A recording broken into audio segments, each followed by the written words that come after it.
Let's be honest, you've been lied to. That $1,000 plugin isn't the magic wand you think it is. Your low end doesn't always have to be in mono. And yes, you absolutely can and should break the rules.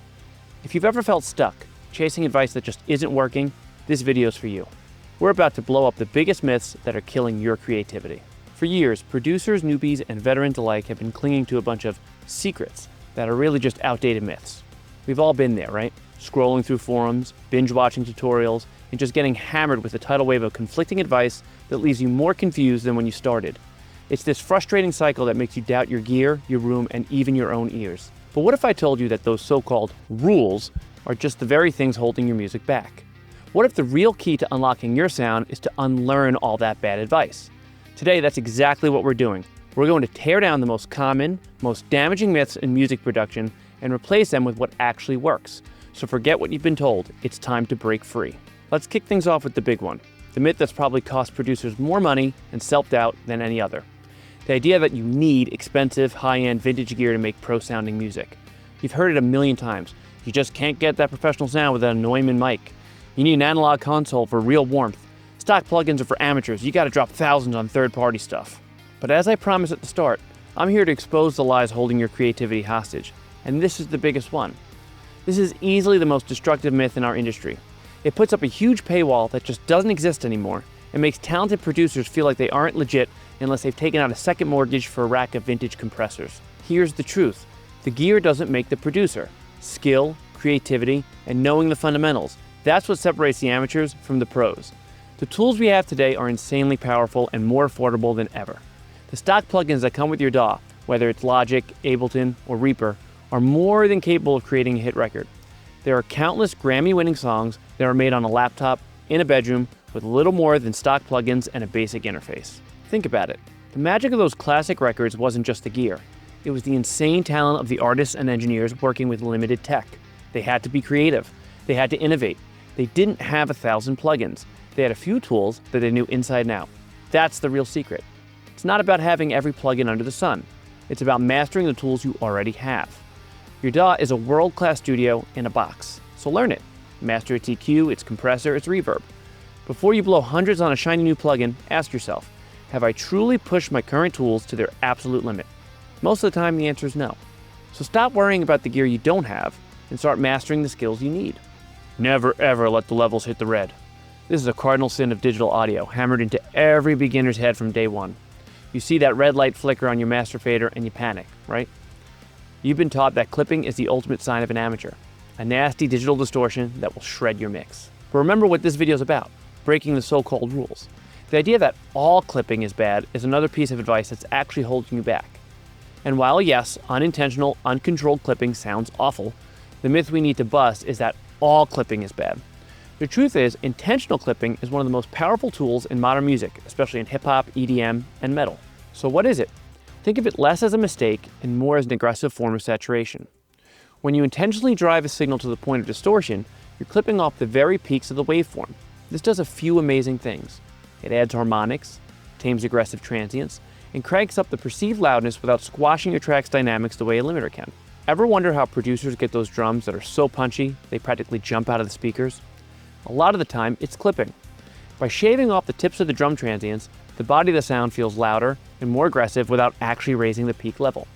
It's an incredible trick for adding energy and grit to sounds that are a little too clean. You can use it on bass to add fullness, on synths for richness, or even a tiny bit on your master to get competitively loud without over-compressing. The point is, that little red light isn't always the enemy. It's a tool, just like an EQ. The key is to be intentional. It's not if you clip, but how and why you clip. Don't be scared to push your sounds. Drive a signal into a clipper plugin and just listen. You might find that aggressive, energetic sound you've been looking for. In the world of online production advice, you hear two completely contradictory rules, both shouted like they're gospel. First, you've got the more is more crowd. They tell you to stack everything. Layer 10 synths for a huge lead. Use dozens of percussion tracks for a complex groove. The idea is that the more layers automatically mean a bigger sound. Then you have the less is more minimalists. They tell you to strip your tracks down to the absolute bone, suggesting that a cluttered mix is an amateur mix and that true genius is found in simplicity. So who's right? It's this exact kind of conflicting advice we talked about in the intro that leaves you feeling stuck and confused. And the truth is, neither of them is right. The goal isn't more or less, the goal is enough. The more is more approach usually just ends in a muddy, cluttered mess where nothing has space to breathe. Adding layers just for the sake of it creates sonic chaos. If you're layering 3 synths, do they each have a purpose? Is one providing the attack, another the body, and the third some airy texture? Or are they just 3 similar sounds fighting over the same frequencies? On the flip side, blindly following less is more can leave you with empty, anemic tracks that have no energy.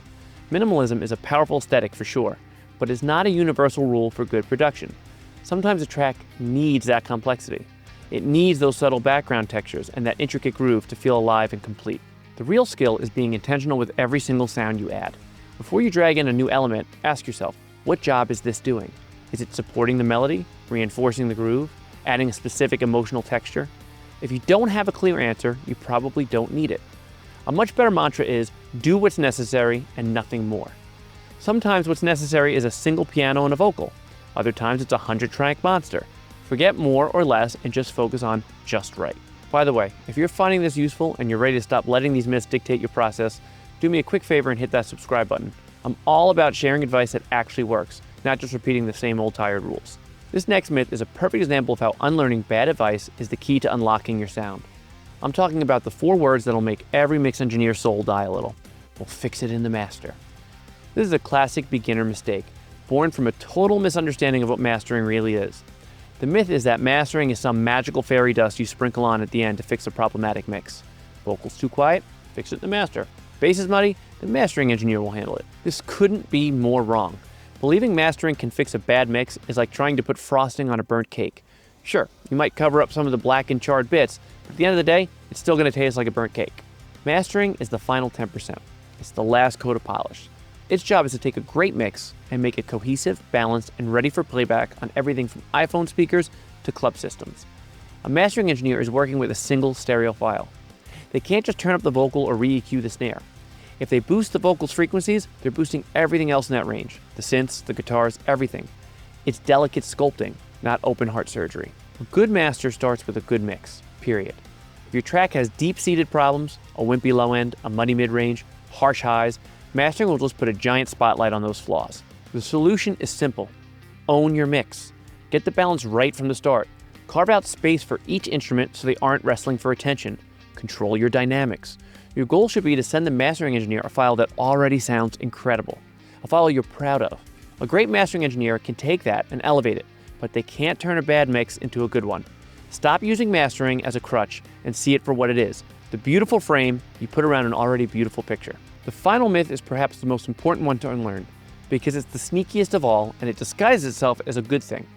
It's the myth of perfectionism, the belief that you can't release your music until it's absolutely, undeniably flawless. You spend weeks, months, even years nudging a kick drum. You re-record the vocals for the 10th time. You agonize over a half dB boost on the hi-hat. You compare your track to your idols, decide it's not good enough, and let it rot on your hard drive. This mindset feels like it comes from a place of high standards, but it's really just fear in a cheap disguise. It's the fear of being criticized, the fear of failing, the fear that you're just not good enough. And it's the single biggest killer of creativity for musicians. Here's the hard truth. Perfect doesn't exist. There will always be one more thing you could tweak. Art is never truly finished. It's only abandoned. The most successful producers aren't the ones who make one perfect track every 5 years. They're the ones who consistently finish music. Put it out there, learn from the experience, and move on to the next one. Every finished song is a stepping stone. It's a snapshot of where your skills are right now.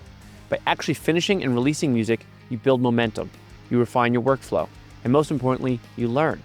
A hard drive full of unfinished ideas teaches you nothing. A catalog of finished songs, even if they're imperfect, is proof of your growth. Embrace the done is better than perfect philosophy. Set deadlines and stick to them. Give yourself permission to be imperfect. Your first 10 songs probably won't be amazing, and that's completely okay. Your 100th song will be infinitely better than it could have ever been if you were still obsessing over your first. Stop chasing a ghost. Finish the track, release it, and start the next one. That's how you actually get great. So what's the one thing all these myths have in common? They all sell you the lie that there's a secret formula, a rigid set of rules you have to follow. But the biggest secret is this: there are no rules. The only thing that matters, in the end, is what comes out of the speakers. If it sounds good, it is good. Trust your ears, not some outdated list of commandments you read on a forum. Trust your creativity, not the price tag on your gear. Give yourself the freedom to experiment, to mess up, and to break the rules on purpose. That's where you'll find your unique voice as an artist. The path to making better music isn't about learning more secrets. It's about unlearning the nonsense that's been holding you back. Now I want to hear from you. What's the worst piece of production advice you've ever gotten? Drop it in the comments below. I'm genuinely curious to hear what crazy stuff you've had to unlearn. And if you like this video and you want to keep breaking the rules with me, make sure you're subscribed. Thanks for watching, and go make some great music.